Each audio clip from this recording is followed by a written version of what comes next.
Well, we're releasing a new album at the in the middle of January called The Crying Light, and it's a little bit different than my last album. It's a little bit more contemplative and a little bit. Uh, it's like a series of landscapes in a way. It's kind of exploring my relationship with nature and elements, and some themes about my mother and my father, and the earth in a way as my mother, and also looking at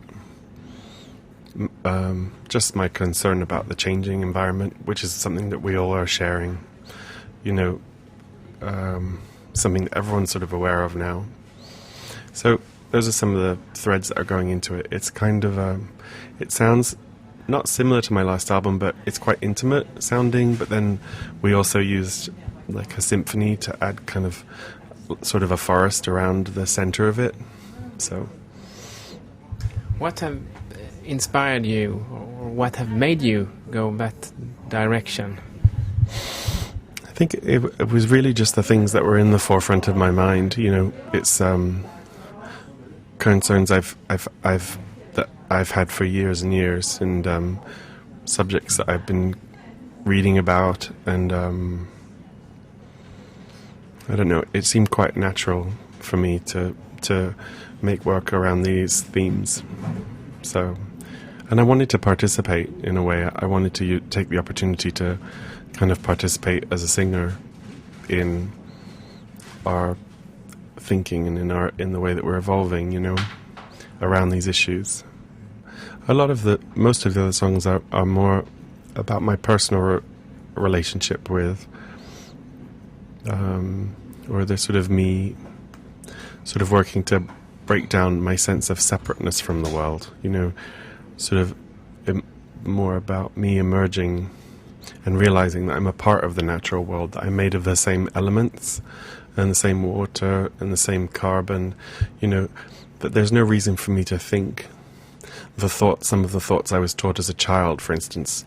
You know, in the church I went to, they taught me that only human beings have souls, for instance, and that animals don't have souls, and the rest of nature doesn't have a soul. There's this kind of an idea, to me, seems ridiculous now. You know, why would I, if I'm made of the same thing as the rest of the natural world, would my spirit content be so different from it, you know? I guess as I've gotten older and more confident, I've been more able to follow some of my intuitions. Is it the angry or disappointed Anthony, which we will hear? No, it's kind of the opposite. It's I think I have more acceptance in a way. I think it's the beginning of, I think it really reflects where I am in my life, you know. I think someone that was older than me would say, oh, this is the album, the kind of album you would make in your 30s, you know? So I think it's probably that. You know, I think the 30s are quite glamorous, so try to make a glamorous record.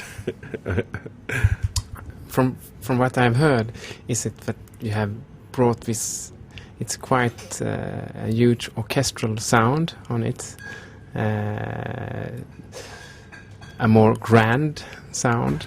Well, I don't know if I would say grand, because I mean, it's true that we did work with some symphony, but it's quite subtle.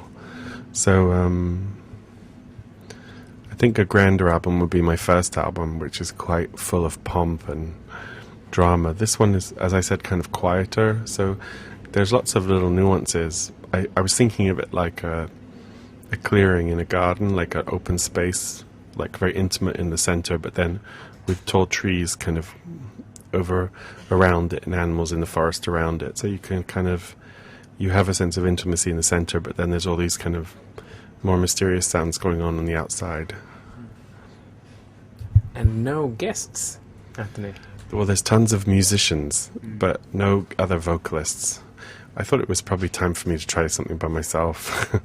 You know, I've done a lot of collaborating, and also the voice of this record felt quite singular.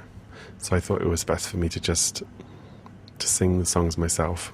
When you say the voices should be singular, is it because it's personal subjects that you deal with on the album? I think so, and I wanted to keep the focus on myself. You know, I think, especially as I was stepping into the world, with my attention was focused on the world around me. I wanted to stay with how I was, keep the focus on myself is the way I would put it. You know, as opposed to telling everyone what was going on for them. I still talk about the way I see the things from my perspective, or the way I'm feeling things more usually from my perspective. It seems like because there's so many people around you the latest couple of years with collaborations with other artists, and you have been into film as well. Have you really have to I have to close the door to get my thoughts together again, or? Well, it's not like they're all banging down my door. No, it was just natural. It was easy, you know. I think, you know, there was a point where I was wondering if I should invite some friends to participate, and then I thought, oh, this is best if I do this one alone. Have you learned something from some of the collaborations that you have been doing over the years? Yeah, I learned a lot. Yeah, I think every one of them is an opportunity for me to learn. I mean, not just in principle, but it has been in a kind of a radical way. I've learned something pretty major from each thing. Which has been the most special? Well, recently working with Björk has been really inspiring. You know, working with her in the last couple of years, being with her in the studio, seeing her process, just seeing how courageous she is in the studio. She's like fearless, and seeing the extent of her commitment, which is total. You know, she doesn't reserve some little part of herself to be self-conscious or to be afraid of not succeeding. She throws herself in with complete abandon, and just seeing someone with that much kind of courage, and also someone so willing to tear something down and start just in a search for what's new. You know, it was challenging and exciting. I have such admiration for her.